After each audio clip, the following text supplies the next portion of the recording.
સમાચાર સુરતમાંથી કે જ્યાં સિંગણપુર મહિલા કોન્સ્ટેબલના આપઘાતના મામલે પોલીસ કોન્સ્ટેબલ પ્રશાંત ભોઈ વિરુદ્ધ દુષ્કર્મની ફરિયાદ દાખલ થઈ છે। સિંગણપુર પોલીસ સ્ટેશનમાં ફરિયાદ નોંધાઈ છે। મહિલા કોન્સ્ટેબલ હર્ષના ચૌધરીએ આપઘાત કર્યો હતો। વિગતો એવી મળી રહી છે કે પ્રશાંત અને હર્ષના ચૌધરી છેલ્લા ઘણા સમયથી પ્રેમ સંબંધમાં હતા। સંવાદદાતા બળદેવ સુથાર વધુ વિગત આપી રહ્યા છે। બળદેવ, પૂરી વિગત।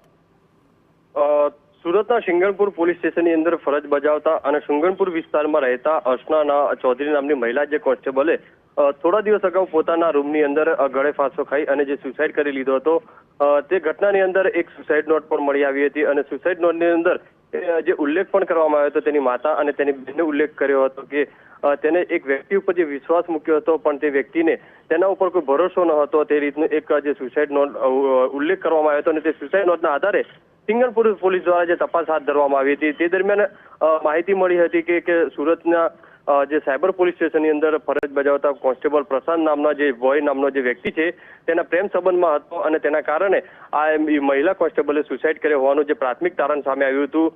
કારણ કે જે ઘણા સમયથી બંને પ્રેમ સંબંધમાં હતા અને ઘણા સમયથી બંને વચ્ચે જે બોલાચાલી થતી હતી અને તે દરમિયાન જે સુસાઇડ કર્યું હતું ને તેના કારણે મહિલા કોન્સ્ટેબલના જે પરિવાર લોકોએ સિંગણપુર પોલીસ સ્ટેશનની અંદર આ જે કોન્સ્ટેબલ જે છે પ્રશાંત ભોઈ નામનો જે વ્યક્તિ છે તેના વિરુદ્ધ જે ફરિયાદ આપતાની સાથે સિંગણપુર પોલીસ દ્વારા 376 મુજબની જે કલમની મુજબની જે ગુનો નોંધી અને વધુ તપાસ હાથ ધરી છે। થોડા દિવસ અગાઉ પણ જે રીતે કોન્સ્ટેબલ જે પ્રશાંત છે તેનું સિંગણપુર પોલીસ દ્વારા નિવેદન પણ લેવામાં આવ્યું હતું। તેની અંદર પણ ખ્યાલ આવ્યો હતો કે છેલ્લા 1 થી 2 વર્ષથી પ્રશાંત અને હર્ષનાબેન પ્રેમ સંબંધમાં રહેતા હતા અને અનેકવાર તે શારીરિક સંબંધ પણ બાંધ્યા હોવાની જે વિગતો જે સામે આવી હતી। હમણાં તો સિંગણપુર પોલીસ દ્વારા આ બાબતે જે પુરાવા એકત્રિત કરી અને થોડા દિવસોની અંદર પ્રશાંત જે ભોય છે તેની ધરપકડ પણ કરી શકે છે। જી બિલકુલ, તો પોલીસ કોન્સ્ટેબલ પ્રશાંત ભોઈ વિરુદ્ધ દુષ્કર્મની ફરિયાદ દાખલ થઈ।